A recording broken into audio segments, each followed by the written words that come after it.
Okay, get this. There's this small British web design firm, right? Yeah. Smarter web company. Hardly anyone knew them. Market value, about £4 million. Okay, pretty small. Yeah. Then boom. Yeah. In just 2 months, not a year, 2 months, their valuation shoots past £1 billion. $1 billion. From 4 million. What did they invent? Teleportation. Huh, you'd think, wouldn't you? Nope. The reason, and this is the wild part, was just one announcement. They were going to start buying Bitcoin. Wow.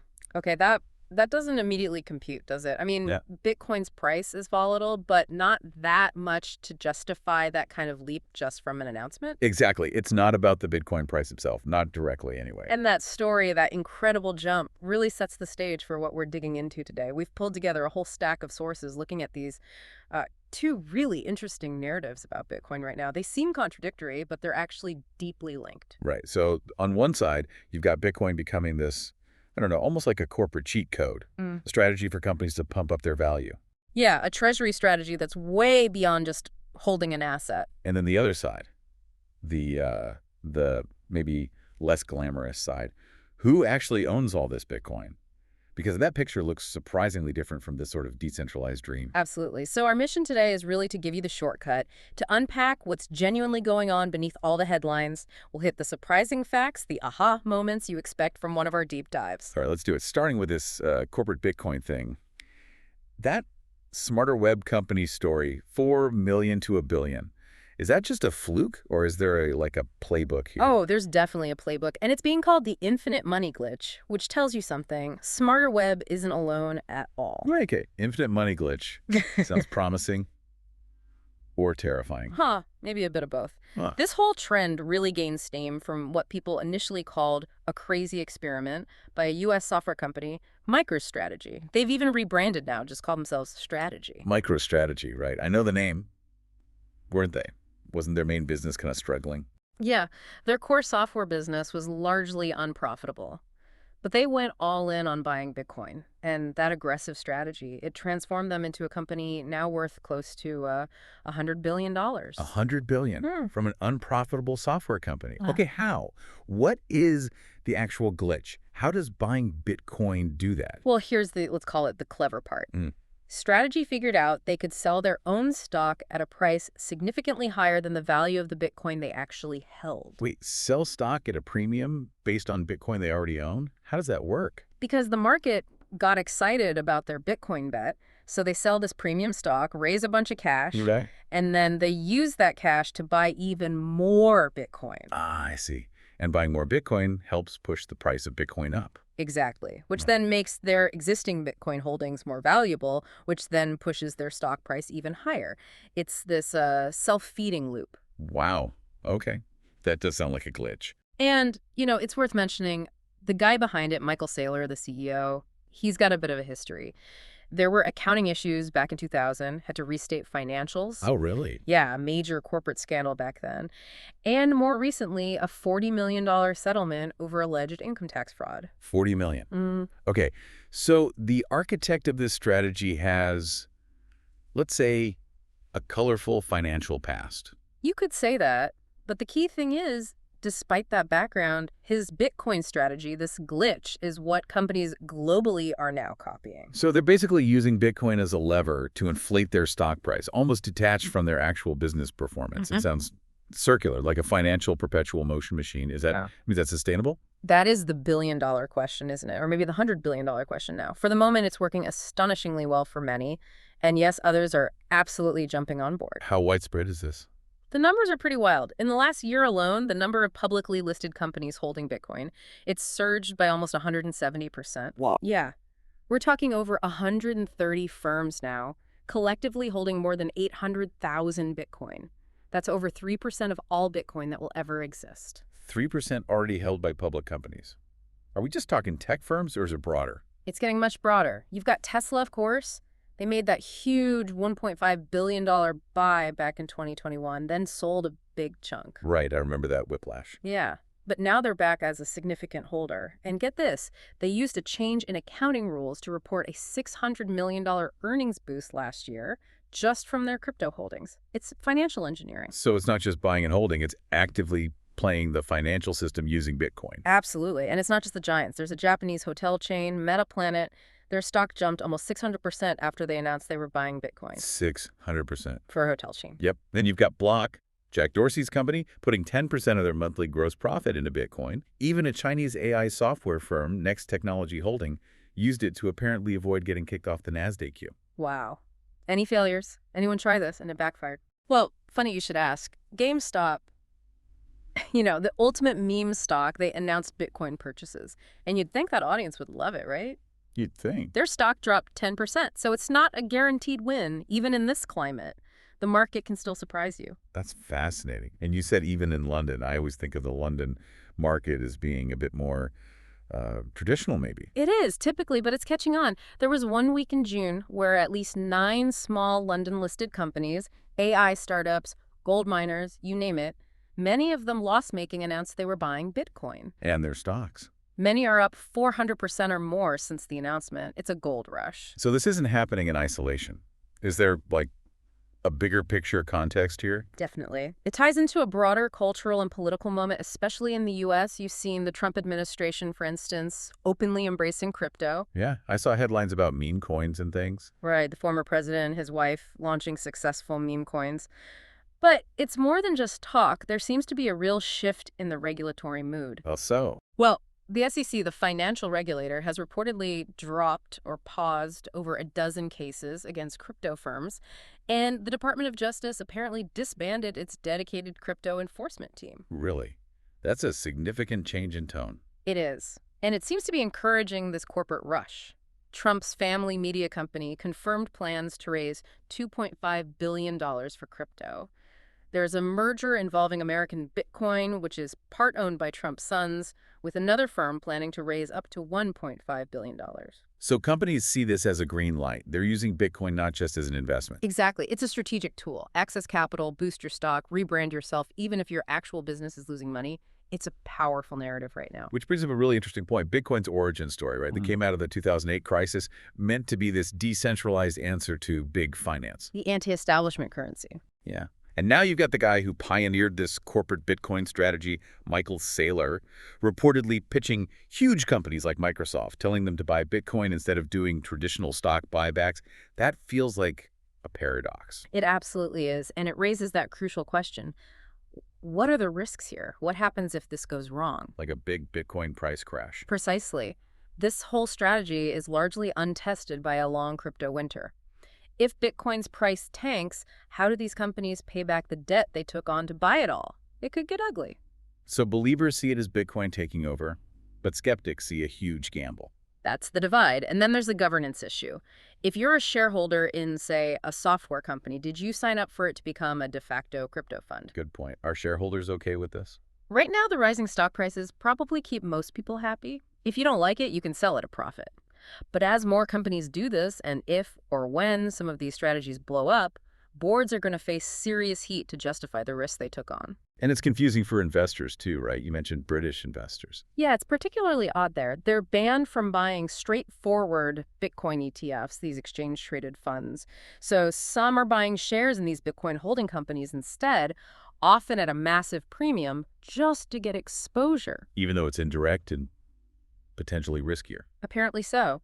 And American investors are doing it too, even though they do have access to Bitcoin ETFs now. It doesn't always follow clean logic. Any other financial complexities? Well, MicroStrategy also raises money using convertible bonds. That's debt that can be turned into stock later.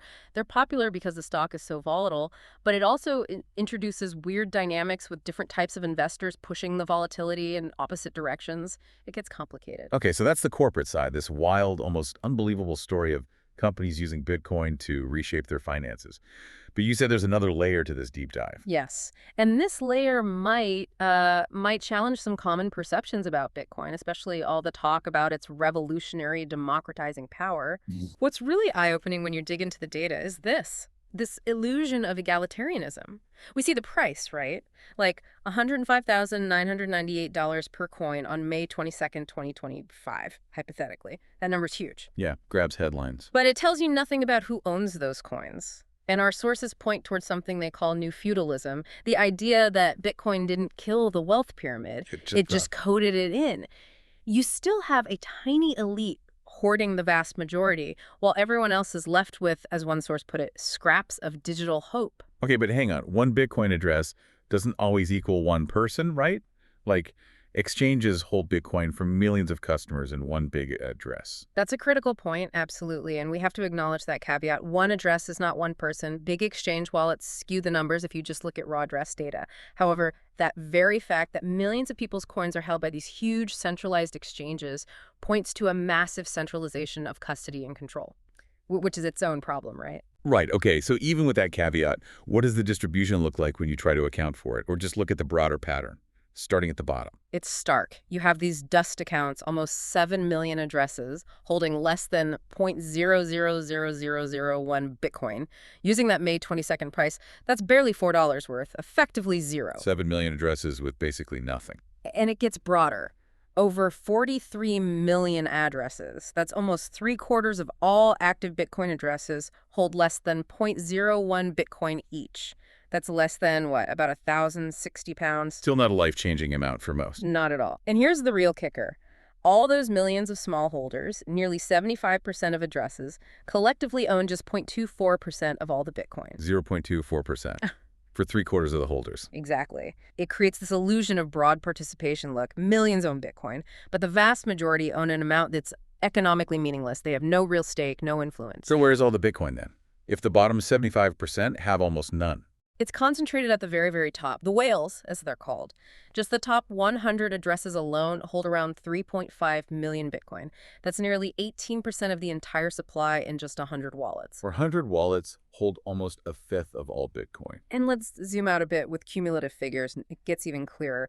The top 1% of addresses, these are ones holding at least one Bitcoin, roughly 578,000 addresses together. They control an estimated 93% of all Bitcoin. 93%, held by the top 1% of addresses. Let's go further. Top 0.1%, about 58,000 wallets with 10 Bitcoin or more. They hold roughly 61% of the supply. Wow. And the absolute elite, the top 0.01%, that's fewer than 6,000 wallets holding 100 Bitcoin or more, command about 37% of the total supply. 37% held by fewer than 6,000 addresses. It's financial oligarchy, but wearing a digital disguise. It completely flies in the face of the decentralization narrative, at least in terms of wealth distribution. Is there a way to, measure this concentration? A standard metric? Yes, the Gini coefficient. It's the standard measure for wealth or income inequality. 0 means perfect equality. Everyone has the same. 1 means perfect inequality.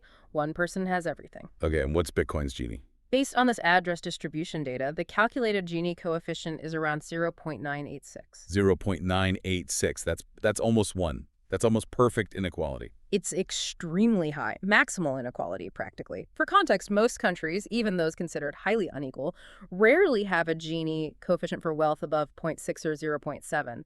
Bitcoin's distribution makes them look egalitarian. So much more unequal than traditional economies. Based on this metric applied to addresses, yes, significantly so. Now, some analyses adjust this, maybe try to exclude known exchange wallets, and they might get a slightly lower Gini, maybe around 0.8. Still incredibly high. Still extremely high. And as our sources point out, the very act of having to exclude those huge institutional or exchange wallets is kind of an admission of the problem itself, isn't it? It confirms huge amounts are centralized in those addresses. Right. It raises that big question. If the wealth is so concentrated, who really has the power? Who benefits? Exactly. And that ties into this issue of custodians and cartels. A huge chunk of Bitcoin isn't actually held directly by individuals in their own private wallets. It's sitting in the vaults of big, centralized entities. Like the exchanges we mentioned. Binance, Coinbase. Yes, exchanges like Binance, estimated to hold maybe 250,000 Bitcoin for its users. And the big institutional players, like MicroStrategy themselves, holding hundreds of thousands of Bitcoin. So even if ownership is spread among users on an exchange, the actual Bitcoin is pooled together. Correct. And this pooling creates these massive central points of custody, central points of control. And that creates risks. Huge risks. They become honeypots for hackers. We've seen major exchange hacks costing billions over the years. They're also vulnerable to government pressure, regulation, even seizure. And they can heavily influence the market because they control so much liquidity. And it undermines that core Bitcoin idea, right? Yeah. Now your keys, got your coins. Absolutely. If your Bitcoin is on an exchange, you don't truly own the Bitcoin. You own an IOU from the exchange. You're trusting a third party, a centralized intermediary, just like a bank. You've just swapped one type for another. Okay, and one more factor here. What about all the Bitcoin that's just gone, lost forever? Ah, yes, the lost and the looped. Estimates vary, but it's thought that somewhere between 3 and maybe 3.8 million Bitcoin are permanently out of circulation. Lost keys. Mostly lost private keys, yeah. People forget passwords, hard drives fail, people pass away without sharing access, and it likely includes Satoshi Nakamoto's original stash, which has famously never moved. And it's like 14 to 18% of all Bitcoin. Somewhere in that ballpark. And the effect of that, it makes the concentration of the usable circulating Bitcoin even more extreme. The pie available to actually trade and use is smaller, making the whale share even larger proportionally. So what's the bottom line here on the ownership reality? The bottom line seems to be a kind of self-perpetuating illusion. You have this constant narrative of price going up, of financial freedom, drawing new people and new money in. Hoping to get rich. Right. But the structure of the ownership means that new money disproportionately benefits those who already hold the vast majority of the coins. This system, as one source puts it, extracts value from new entrants, funneling it towards the already established few. It basically recreates the old financial hierarchies just with a shinier digital facade. Wow. Okay, so pulling these two threads together after this deep dive. Yeah. We've seen Bitcoin being adopted by corporations in this really unexpected way, driving incredible stock growth, almost like a financial innovation in itself. A really fascinating and maybe slightly unsettling market dynamic, yeah. But then, when we peeled back the layers on who actually owns Bitcoin, the picture is starkly different. Despite all the talk about decentralization, the wealth is incredibly concentrated.